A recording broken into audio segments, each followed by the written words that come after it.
like, can occur in this system. Right, I'll read this part because I'm feeling a bit left out here. Number 4 on page 1. The abstract idea, the idea purely here, is powerless. It is powerless because we have abstracted, and it is powerless only because we have abstracted it. Real ideas, not abstract, concrete ideas in the mind are not powerless because they happen to be packets of energy formulated in certain ways. They are behaving and driving about in the mind. They are making their own associations with each other quite independently of the so-called individuality, which in any case is just a simple complex of ideas. Now that last sort of sentence, struck me as being very, very powerful indeed. He uses the word abstract. I mean, the word abstract means taken out. So he says that when you abstract an idea, when you separate the idea of your beloved or any particular thing, any goal in life, any ambition that you might have, any object, when you abstract it, when you take it out of its surroundings, you take it out of its context, then it becomes powerless. It has no movement. You can't see what it means. It doesn't mean anything anymore. You've lost its meaning because you've taken it away from the things it relates to. So that all these ideas, because it's easy to do with them, because they've got contours, you can take it out, and then you've lost its connection to anything else. So it then becomes powerless, and you lose your understanding of it, because it only had understanding, it only had meaning in relationship to a lot of other things. Okay. But isn't the process of abstraction of thought the very essence of, like the Western mind, the Western intellectual process of discussion? A good point. Yes, a good point. A lot of people would say that that is virtually where such activities can become completely divorced from reality and from most people's everyday experience. Yes, it does actually give us whole areas of quite refined judgments and sophisticated processes, but it also fails to relate and to link in to most people's experience.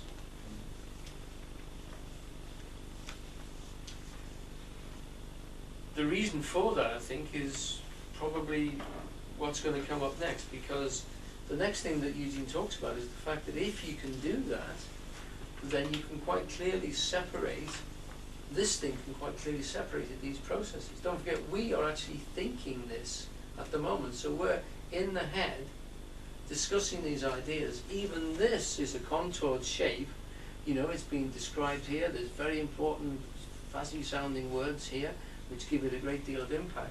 All these are abstractions. Eugene's point would be, you have to feel these and put them back into reality to make it a human being again. You have to put the person back together. And while we're not doing that, we're separating things out, we're actually abstracting our ideas, so we've lost that sensation. He says you can take something like empathy and you can talk about love without feeling it. And that gives us a great deal of control, we think, but it also completely destroys the meaning of the words. So we can get further and further abstracted from what the original thing was, which was actually to help and to encourage and to develop someone's potential in the world. And we lose all sight of that. And we start to manipulate it in terms of things which it is unrelated to, romantic ideas, etc., which have lost their bedrock meaning in the nurturing of human beings. Okay, so he's took... Having just demolished the whole basis of Western thought. Yeah, press on. Yeah, just get rid of it. It's too early for it. Yeah, well, a great deal of philosophy when it gets down to literally the abstraction and demarcation of tiny points of process does seem to have lost the majority of people. Because, what it adds to human life is surely of a minimal effect, It's useful, it's handy to be able to separate things out and see how things fit together, but the putting them together again is important. That's what gives them back their force. That's what gives them back their meaning. And for you, in terms of, and for us, sorry, in every process that we're involved in, we have to constantly be putting things back together. We have to be linking them together and seeing where they are. Now the next thing he's going to go on to is dissociation. That is when these things start to separate out, or we separate them out, the reason why we might separate them out, and then how we can lose track of them. Certain parts of us will be lost track of. How are we doing for time? Are we okay?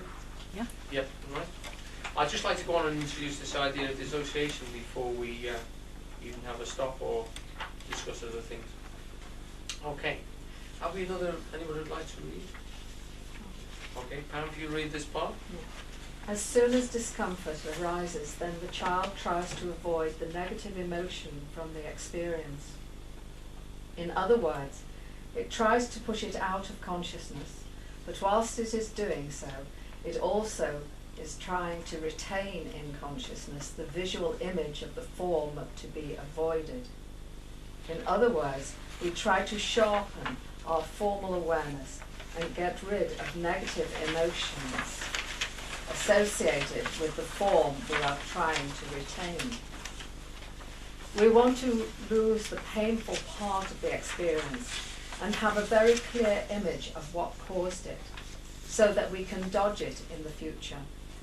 But we do this only at the expense of destroying our basic unity and innocence. Right. Okay. Now this is the one where it starts to become telling for us.